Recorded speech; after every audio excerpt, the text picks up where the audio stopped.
Título, es una pregunta: ¿manifestar o vivir la realidad? Hoy voy a hablar de dos cosas muy interesantes que de hecho ellas forman parte de la vida cotidiana, sobre todo para este tiempo, pero antes quiero contarles algo en cuanto a lo que es la oratoria. Sabes que cada vez que se da un taller de protocolo de oratoria, siempre se utiliza las técnicas, inclusive del comportamiento o del lenguaje corporal, porque nuestro cuerpo habla muchísimo más incluso que lo que puedan estar diciendo nuestras palabras o nuestra boca. Cuando usted ve a una persona que llega a su negocio y le quiere vender algo, pero esa persona llega primero cabizbajo, con el hombro así como que caído, usted sencillamente dice: ya va, esta persona no está seguro de lo que está haciendo. En clases de oratoria, no todos los que van a oratoria son personas que ya tienen una influencia financiera o inclusive una influencia social, pero ellos van porque necesitan que perfeccionar técnicas, y eso es muy bueno, sobre todo si vamos a ser conferencistas, oradores, inclusive los predicadores debemos hacer también clases de oratoria, porque hablar no es solamente hablar, es comunicar, y cuando vamos a comunicar debemos hacerlo bien, asertivamente, porque una palabra mal dicha puede inclusive distorsionar el mensaje y cambiarle el contexto por completo. Por ejemplo, los caribeños utilizan la R en lugar de la L en algunos casos, o la L en lugar de la R. Por ejemplo, en estos días alguien me escribió un texto y estaba un poco enojada por una situación que estaba ocurriendo y dice: porque el mardito. Entonces yo, es el mar, pues es la L, pero está mal escrito. Entonces le corrigí esto. Ahora, algo súper interesante en estas clases de oratoria es que quienes las imparten siempre buscan que quien da una conferencia atraiga inmediatamente la atención, y eso se utiliza mucho, la gesticulación, no solamente del rostro sino de las manos. Por eso es que cada vez que se dice, cuando usted va a mostrar seguridad, lo primero que usted tiene que tener en sus manos es esa seguridad, sus dedos. Pero si usted, imagínese, usted está hablando: bueno, yo quiero hoy hablarles acerca de manifestar, y usted dice: ya va, ¿qué pasa? Esa mujer está haciendo ahí un artificio, está haciendo algo, o tiene problemas, tiene ganas de ir al baño, ¿verdad? Porque es que la gente que nos escucha es gente muy inteligente, y por eso es que nosotros tenemos que tener cuidado inclusive cómo gesticulamos. Pero no es solamente la gesticulación de las manos, sino las palabras que soltamos. Algo que se ha vuelto muy de moda, y lo voy a decir con muchísimo amor y también cuidando la posición que tengan ustedes, porque si usted de repente lo hace, quiero que sepa que no es con usted, pero a todos ustedes se los voy a decir en esta mañana. Es utilizar la palabra o el nombre de Dios. Decir, por ejemplo, cuando se va a comenzar una conferencia o algo: bueno, quiero decirles a todos ustedes que estamos acá gracias a Dios. Pero esa gente no tiene a Dios realmente en su corazón. De hecho, está muy de moda entre los políticos utilizar ahorita el nombre de Dios en vano.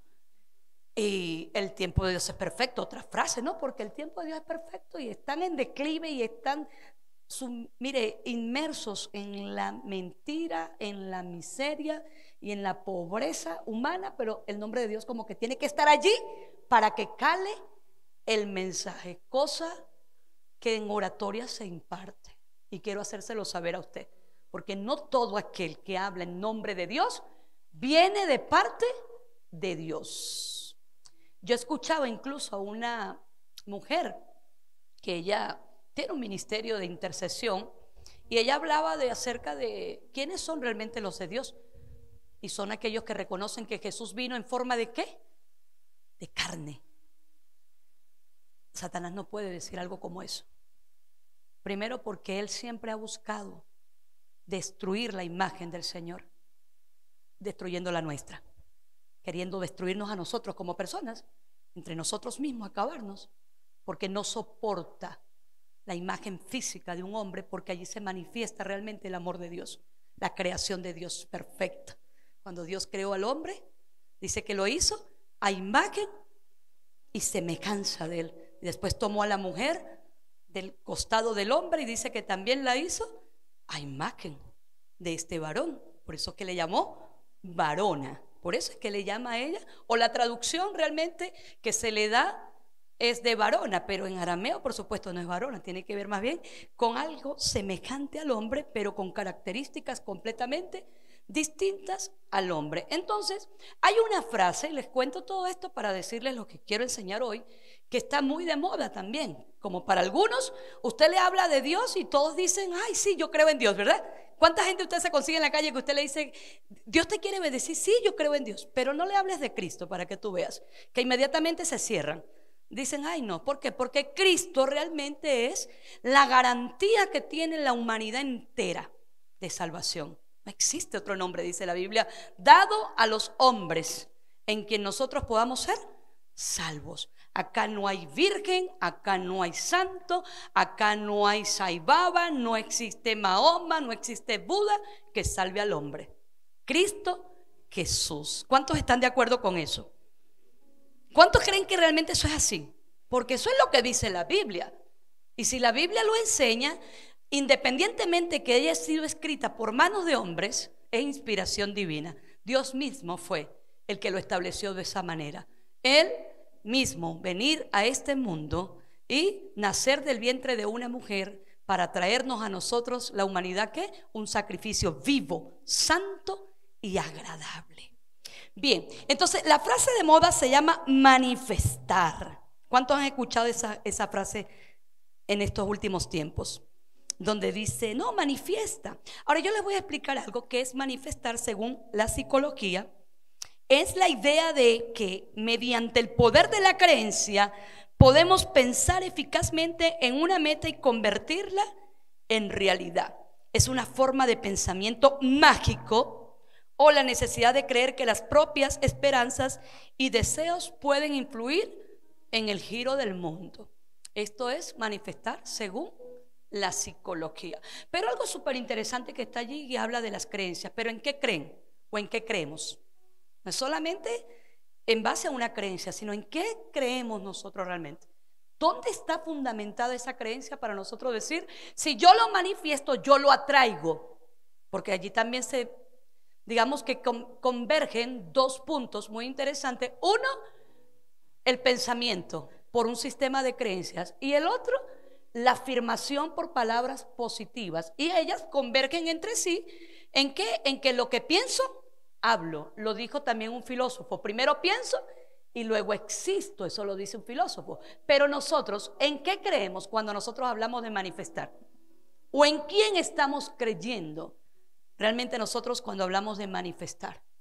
Porque cuando yo me voy a la Biblia, por ejemplo, en Hebreos capítulo 11, versículo 1, dice, es pues la fe, la certeza de lo que se cree y la convicción de lo que no se ve.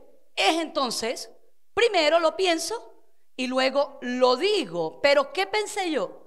Lo que yo no estoy viendo desde el punto de vista natural. Pero como la Biblia a nosotros nos habla acerca de las grandes proezas que hizo nuestro Dios, por ejemplo, cuando comienza el Antiguo Testamento, nosotros nos damos cuenta de cosas impresionantes, como por ejemplo, estoy redundando acá, pero son ejemplos prácticos que quiero dejar.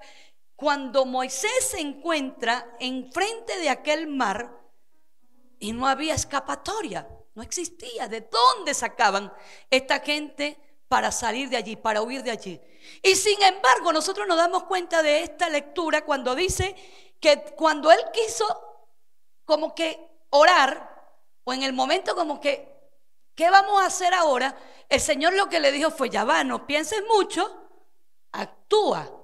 ¿Qué tienes en la mano? Recuerden que cuando el Señor lo llama, lo primero que le pregunta es que ¿qué tiene en la mano?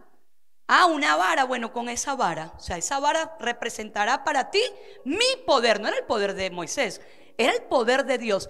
¿Y qué hizo esa vara? Tocó las aguas e inmediatamente las aguas se abrieron. Entonces, ¿qué estaba haciendo él? Él estaba pensando, pero él estaba obrando en base a una creencia o en base a una palabra. ¿Cuál fue la creencia? Que el mismo Dios que lo había sacado un día de allá de la casa de su suegro, que le había mostrado la zarza que ardía y no se quemaba, que lo había llevado hasta el palacio del faraón y le había hecho a través de esa vara y a través de él esas 10 plagas, y había hecho también posible que ellos salieran enriquecidos con la riqueza de los egipcios, era el mismo Dios que lo iba a llevar hacia el otro lado del mar. Entonces eso es manifestar según la Biblia, pero no manifestar según lo que nosotros creemos, de acuerdo a las cosas que se mueven en este mundo hoy, sino de acuerdo a una palabra que se liberó desde el momento de la creación. Dice, por la palabra fue hecho. ¿Qué fue hecho? Lo que antes no existía se hizo de lo que no se veía. Y eso es lo que pasa en nuestras vidas. Cuando nosotros logramos comprender que la fe no tiene nada que ver con recibir cosas de inmediatez. Porque ¿qué es lo que ocurre con la fe en la mayor parte de la cristiandad? Que como no se recibe de la forma como quiere o en el momento que quiere, dejaron de manifestar. Pero no es de manifestar ya solamente palabras. No, yo creo que voy a hacer esto. No, dejaron de manifestar la gloria de Dios en su vida. Porque todo tiene su tiempo y todo tiene su hora. Y no existe nada debajo de este cielo y aquí en esta tierra que no haya de suceder si nosotros realmente estamos convencidos de que eso se va a hacer realidad. Porque allí es donde se manifiesta la realidad. Y no es que la fe invalide la realidad. No, no la invalida para nada, porque cada uno de nosotros tenemos una realidad. Sino al contrario, ella hace que esa realidad sea transformada en lo que nosotros realmente vamos a hacer, no en lo que somos. Porque honestamente, si hoy nosotros nos hacemos acá un examen, nos examinamos desde adentro y nos damos cuenta de la cantidad de carencias, de falencias, inclusive las cantidades de temores, de insatisfacciones, las cantidades de miedos internos que nosotros tenemos, esa realidad inmediatamente opaca la fe. Pero cuando nosotros sabemos que esa realidad solamente puede ser transformada por un Dios creador, por un Dios que conoce absolutamente el futuro de todos y cada uno de nosotros, nosotros podemos decir, me pongo en las manos de Dios porque yo sé que Él lo va a hacer mejor que yo. O pongo mi confianza y mi esperanza en el Señor porque yo sé que con Él vamos a terminar mejor. Eso es manifestar según la Biblia. Según la psicología, es cualquier creencia. Según la palabra, ¿en quién creemos? ¿A quién le estamos creyendo nosotros realmente? ¿Por qué elegimos creer en Él? Vean, hace muchos años atrás, y cuando hablo de muchos años atrás, estoy hablando inclusive desde el momento quizás de mi infancia, sin conocer al Señor realmente. Yo siempre tuve una corazonada, ¿sabes? ¿No? Cuando uno habla, tengo una corazonada, tengo un presentimiento de que a mí en la vida me iba a ir bien. Yo siempre tuve ese presentimiento. A mí me va a ir bien.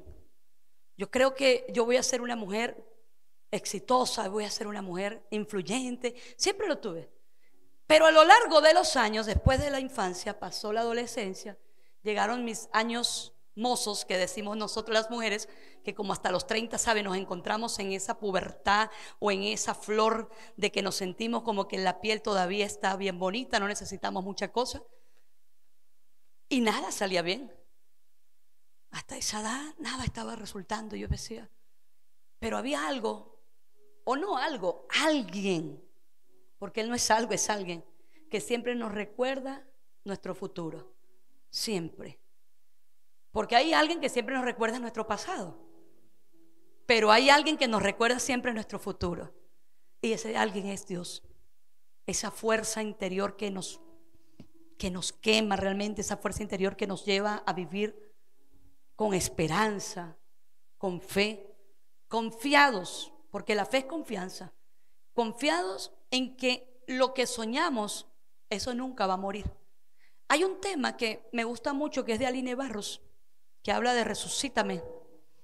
Y cuando yo lo escuché por primera vez, lo escuché en portugués en un encuentro hace 25 años aproximadamente. Y recuerdo que ahí fue cuando Dios comenzó a traer a mi vida todos esos sueños de niña, y comencé a decir, Dios está moviendo la piedra hoy, y a manifestar eso, Dios está moviendo mi piedra. Y todavía digo, hay piedras que Dios sigue moviendo todavía en mi vida, porque hay cosas en la vida que no necesariamente se tienen que ir, porque es que Dios no te quita la prueba. Dios te cuida en medio de la prueba. Y nosotros vemos un caso incluso de unos muchachos que ellos estaban viviendo como esclavos en una nación que no era la nación de Israel, que por cierto ellos estaban pasando por ese proceso justamente porque cada vez que el pueblo de Israel se rebelaba, pues Dios mismo los entregaba o permitía que ellos fuesen esclavizados por otros imperios. En este caso era en Babilonia. Y este rey de allí, Nabucodonosor, un hombre sumamente orgulloso, un tipo altivo, un tipo que se imponía siempre por encima de los demás, él mandó a hacer una estatua de 27 metros y esta estatua todos tenían que postrarse delante de ella. Y estos muchachos dijeron que ellos no lo harían. Y no fue solamente dijeron que no lo harían, sino que no lo hicieron. Y ellos tenían una convicción, y eso está en Daniel capítulo 3. La convicción de ellos era que Dios a ellos los ayudaría. Pero hay una parte allí que me gusta más, que dice: y aun si Dios no nos ayudare, o aun si Dios no nos librare, con todo y eso nosotros no nos postraremos. Ellos no solamente estaban manifestando, ellos estaban viviendo la realidad que tenían en el momento. Porque ¿qué es lo que sucede con nosotros cuando no creemos que Dios pueda ayudarnos en todas las áreas, sino todavía pensamos como que Dios tiene que hacerlo de nuestra forma o de nuestra manera? Dice la Biblia que ellos fueron introducidos en un horno de fuego que fue mandado a calentar muchísimo más de lo normal, y que incluso las personas que fueron a meterlos a ellos allí maniatados murieron también por la cantidad de fuego que había. Pero dice que Nabucodonosor, viéndolos desde lejos, vio que estaban allí bailando, pero que no eran 3, sino que eran 4. O sea que estos estaban dentro del horno danzando, pero entraron 3 y resultaron 4. Mire, Dios no nos va a librar del horno. Para aquellos que estamos acá, que la incredulidad invalida la confianza en el Señor. Dios no nos va a librar del horno, pero Dios ha prometido estar con nosotros dentro del horno. Dice el Señor en su palabra: yo no te dejaré ni te soltaré, sino que te sostendré con la diestra de mi justicia. ¿Sabes qué es la diestra de justicia de Dios? Es que Dios es justo. Y cuando Dios habla de justicia, Dios está hablando de que si estás haciendo lo que a Él le agrada, Dios te va a sostener en todo momento. Si no, nos va a ayudar por misericordia y nos va a permitir que nosotros volvamos nuevamente arrepentidos y nos salvemos. Pero si estamos actuando en justicia, si estamos obrando en favor y en gracia, mire, lo que va a ocurrir con nosotros va a ser impresionante. Esto a mí me trae una vez que mi esposo estaba en un puesto de acá, de Santa Elena, que estaba muy movido ese puesto. Era uno de los puestos más influyentes. Y yo siempre he sido una persona, así como usted me ve aquí, que yo les vivo siempre recomendando, advirtiendo, porque cada vez que yo doy un mensaje de advertencia, porque Dios no los manda. Dios no nos manda a nosotros una palabra para que nosotros nada más tengamos un tema para los domingos. Y con mi esposo yo soy peor. Y yo siempre vivo: Ernesto, ten mucho cuidado, estás en un punto de control y esto, y cuidado con una broma. Y me acuerdo que esa vez a él lo cambiaron, lo mandaron desde la aduana principal directo a la cárcel de Vistahermosa, directo. Mire, hermano, usted tiene que ser un militar bien faltón para que usted esté en un comando de segundo comandante y lo manden para una cárcel, ni siquiera a cuidar presos, sino a estar allí. Y yo recuerdo que fue el 2 de noviembre, el día de su cumpleaños exactamente. Yo tenía la fiesta preparada, la parrilla, todo listo, y lo estaba esperando que él llegara del comando, porque íbamos a celebrar. Cuando él llega y me dice: amor, estaba triste, estaba abatido, se encontraba desmoralizado, como dicen ellos los militares. Me dice: me cambiaron. Yo: ¿cómo que te cambiaron? Eso a mí me alertó. Sí, me mandaron para la cárcel de Vistahermosa. Mire, lo primero que hice fue quedármelo mirando de frente. Le dije: si lo que te están haciendo es injusto, Dios mismo te va a restituir. Pero si no, tú vas a tener que asumir tus consecuencias. Listo. Pasé mis momentos. Él pasó 15 días por allá trabajando en Vistahermosa. En esos 15 días estábamos con las ferias navideñas. Yo viajé mucho a San Félix porque comprábamos los juguetes en San Félix. Él me acompañó y todo, pero justamente a los 15 días el Señor lo restituyó y lo mandaron nuevamente para la aduana de Santa Elena, ya no como segundo comandante, sino como el comandante de ese puesto fronterizo. Pero a los pocos días él metió su baja y listo, porque es mejor salir por la puerta del frente, ¿verdad que sí? Dios nos advierte cosas, Dios habla a nuestro corazón antes de que sucedan las cosas. Sí, pudo haber sido una equivocación y Dios le hizo justicia, es cierto, pero hay cosas en la vida nuestra que Dios tiene tiempo advirtiéndonos, buscando sacarnos de allí, y nosotros también por nuestra dureza de corazón decimos no, como que no es Dios. Hay hornos, miren, que nosotros nos metemos que ni siquiera fue Dios que nos metió, y estamos ahí en ese fuego, pero ni siquiera es el fuego de la purificación, ¿verdad? Ese fuego que nos hace, oye, sentirnos de que después de todo esto algo grande vendrá, porque tenemos la manifestación y la convicción de que eso va a cambiar, sino que estamos allí todos los días sin paz, sin descansar, una incertidumbre más bien de que lo que viene será peor, unas ganas más bien como que de morirte todos los días. Pero quiero decirte algo, si estás dentro del horno con Dios, te va a ir bien cuando salgas de allí, vas a salir bien, porque Dios quita todas las impurezas que puedan estar quedando inclusive dentro del horno. Dios saca, mire, Dios sana. Esta semana nosotros debemos procurar cada día más y más el rostro del Señor. Mire, este es un tiempo, yo lo digo porque vamos a entrar en el último mes del año, donde pareciera como que el entretenimiento del mundo, como que las cosas que ocurren en nuestro sistema, las creencias, las tradiciones terminan desenfocándonos del propósito de Dios. Incluso terminamos más bien más cansados y más cargados. Y la Biblia enseña: vengan a mí todos los que están, ¿qué? Cargados y trabajados, que yo los quiero hacer, ¿qué? Descansar. Vean otra cosa que hizo acá Nabucodonosor en el capítulo 3, verso 25. Miren, gritó Nabucodonosor, yo veo a 4 hombres desatados que caminan en medio del fuego sin sufrir daño, y el cuarto hombre se parece a un dios. Él no reconocía que era Dios, pero sabía que era un Dios. Ahora, antes de que ellos los metieran allí, ese mismo Nabucodonosor les dice a estos muchachos que iban a ser metidos allí, dice en el verso 18: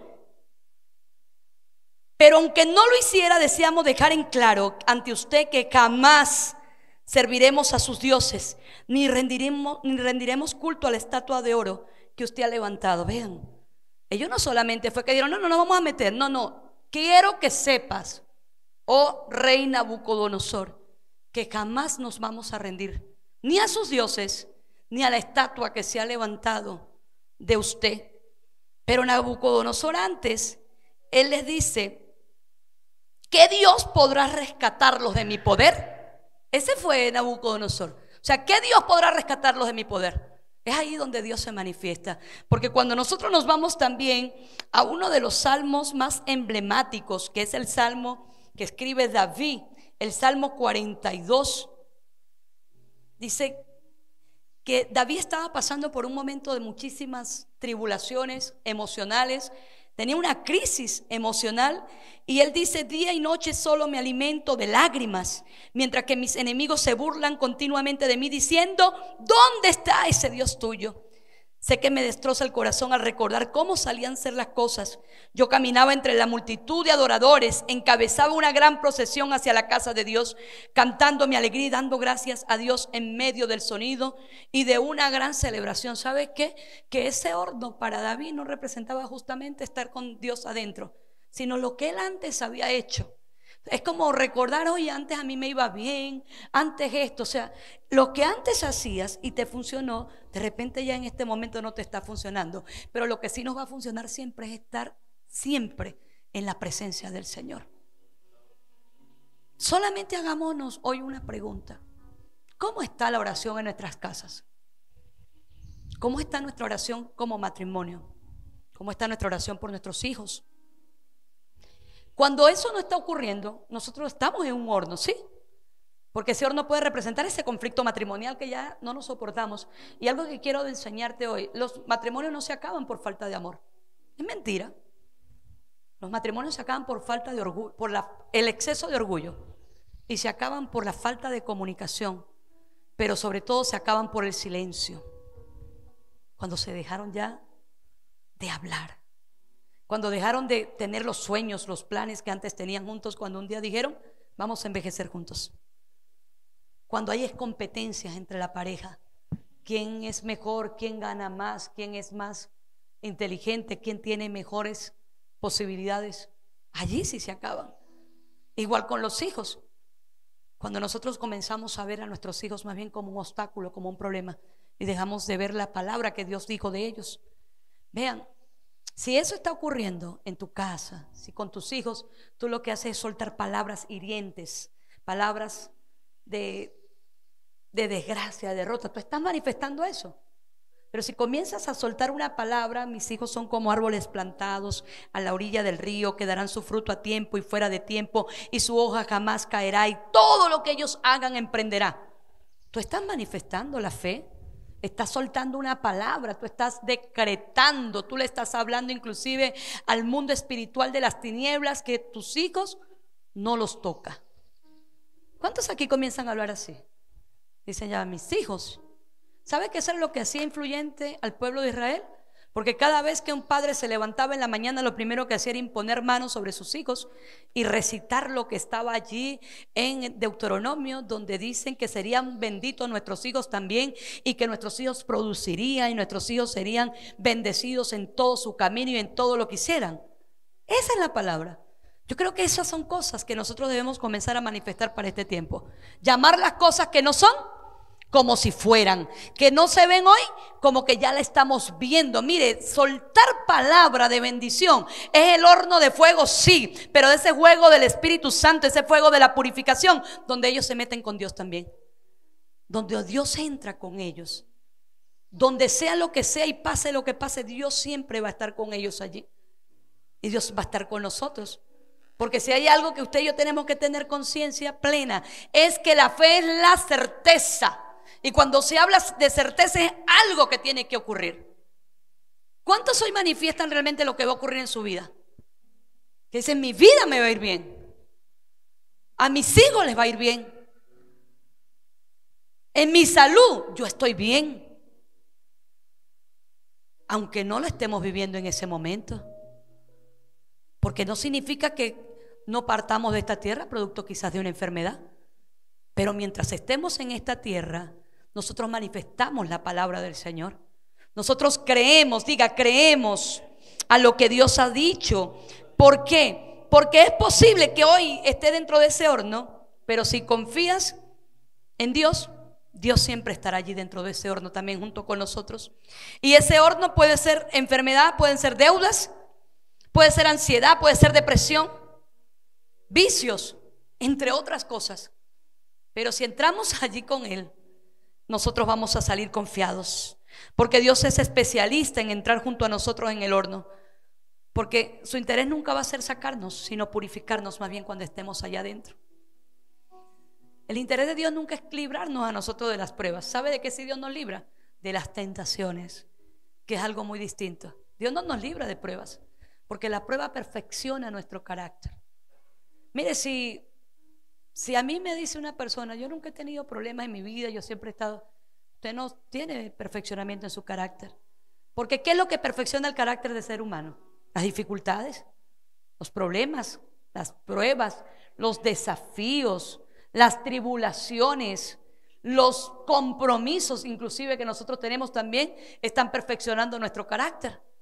Como padre, imagínense que usted como madre diga, bueno, ya yo no aguanto más a estos muchachos, ya yo los parí, y a los 13 años, bueno, que vean a ver qué ellos hacen. No vas a ser desafiado realmente un crecimiento. Pero cuando tú dices, no, ya va, esto comenzó pequeño, pero esto va a terminar glorioso, porque no es que el muchacho comenzó pequeño y lo podías dominar, no, va a terminar glorioso. ¿Por qué? Porque vas a seguir siempre fortaleciendo ese carácter, vas a fortalecer la fe de ese hijo. ¿Qué es lo que nosotros podemos dejarle realmente a nuestros hijos? Sinceramente, un legado. ¿Y qué es el legado? Es lo que hemos construido, no es solamente dinero.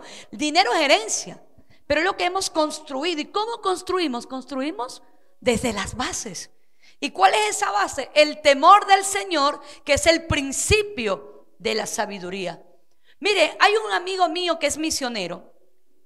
Y algo tremendo con este hombre, que él le dejó un legado a sus hijos de misiones. Y sus hijos han recorrido ya los 5 continentes que nosotros tenemos. Han ido a todos los continentes llevando el mensaje. Pero lo más impresionante de este hombre es que él dice: yo nunca les dejé dinero a mis hijos, porque en las misiones nosotros todos más bien lo entregamos y todos lo sembramos, pero le di el legado de amar al Señor, amar a la gente, y con ese legado ellos viajaron por todos los continentes. ¿Cómo es eso? La fe es la certeza y la convicción de lo que nosotros esperamos, aunque no lo veamos.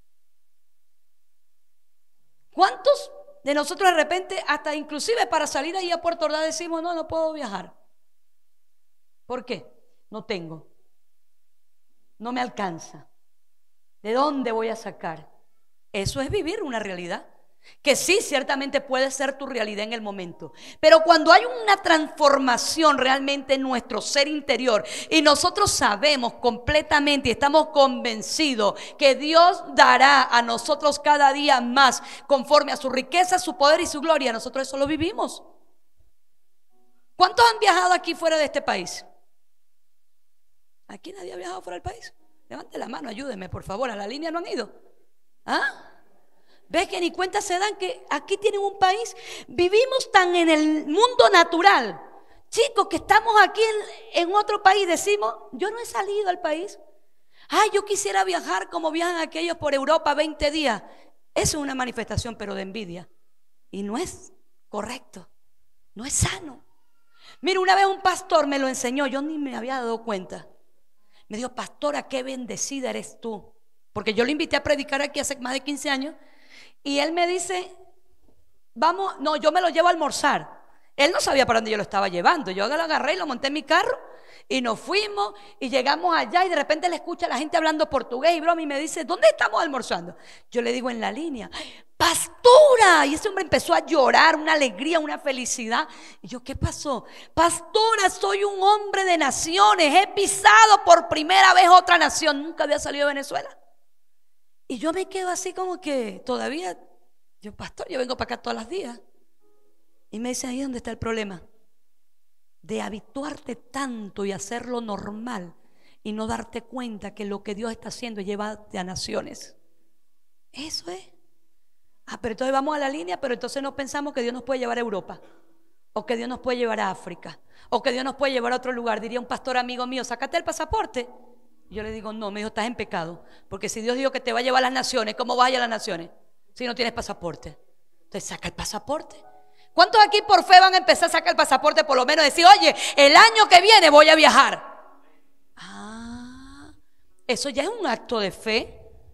Lo que pasa es que decimos: no, yo manifiesto el año que viene una cirugía, yo manifiesto el año que viene un viaje. Pero ¿cómo lo manifiestas si no estás haciendo nada para que eso ocurra?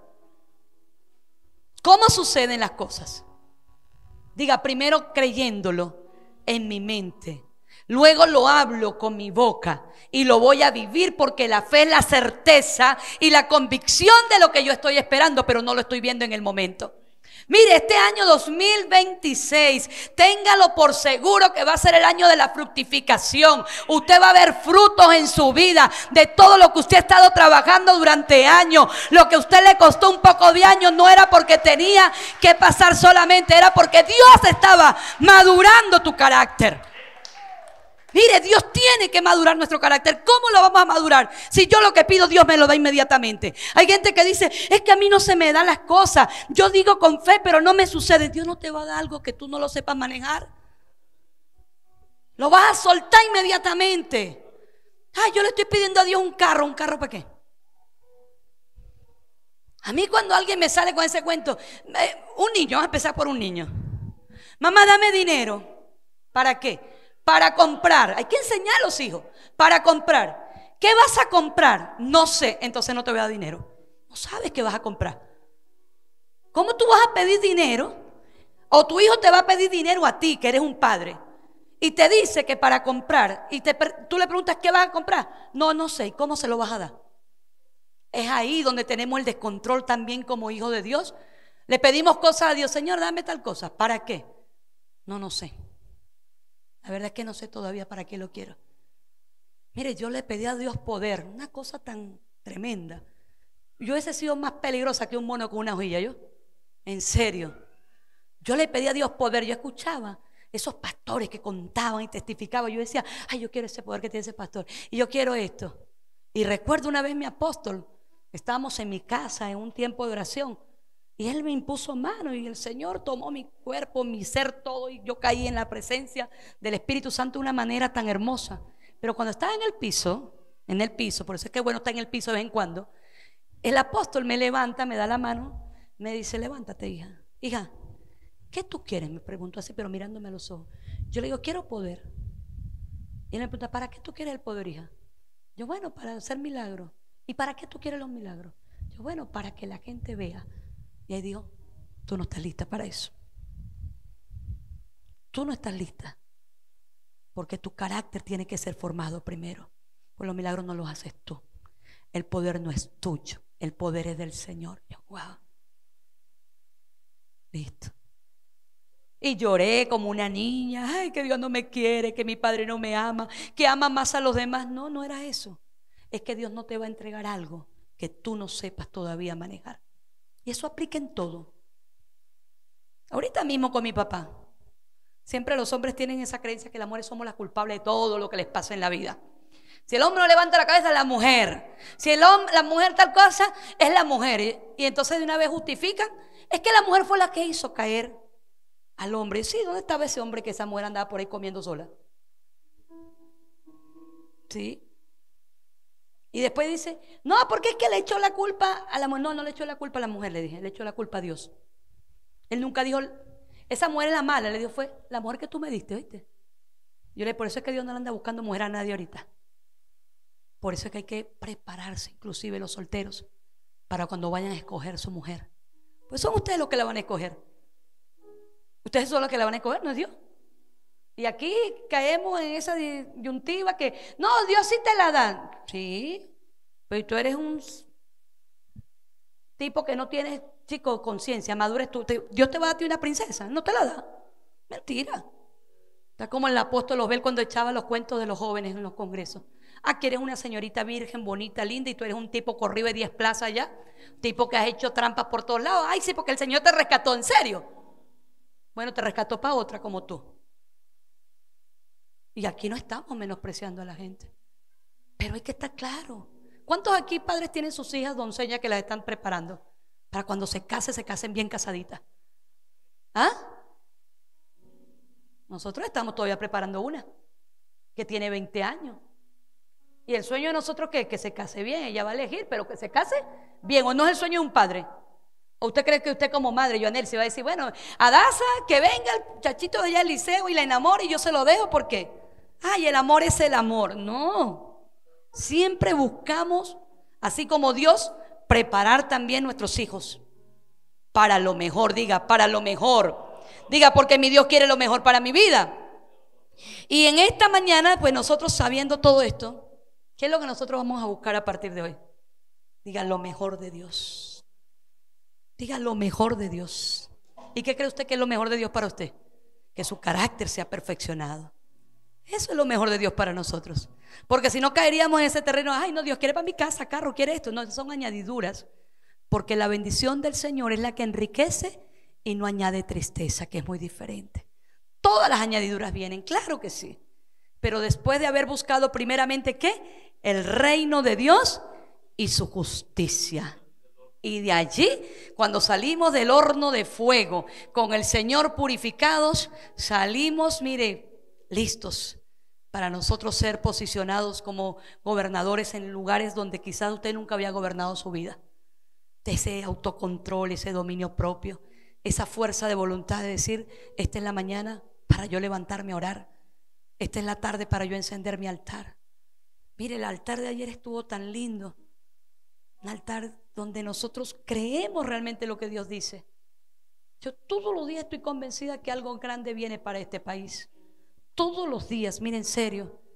A mí nadie me va a sacar de allí. Mi fe está intacta por Venezuela. No estoy de acuerdo con quienes están usando el nombre de Venezuela en vano. No estoy de acuerdo con algunos hermanos nuestros que están utilizando inclusive, así como aquellos hombres, aquellos falsos profetas que se levantaban, iban y profetizaban cosas que Dios no había mandado a decir. No estoy de acuerdo con eso, pero cada uno de nosotros le vamos a entregar cuentas al Señor. Lo que yo sí estoy segura es que algo grande viene para mi nación. Mire, estoy convencida que algo grande va a suceder en esta patria. Viene un tiempo de Dios para Venezuela glorioso, donde el mundo verá que fue la mano del Señor la que nos sacó seguros, que es la mano del Señor la que nos mantiene confiados, que es la mano del Señor que recuperó todas las cosas en nuestro país. La adoración al único Dios vivo, al Rey verdadero, al Cristo de la gloria. Eso viene para nuestro país. Y usted y yo somos los que vamos a ver eso, en el nombre de Jesús.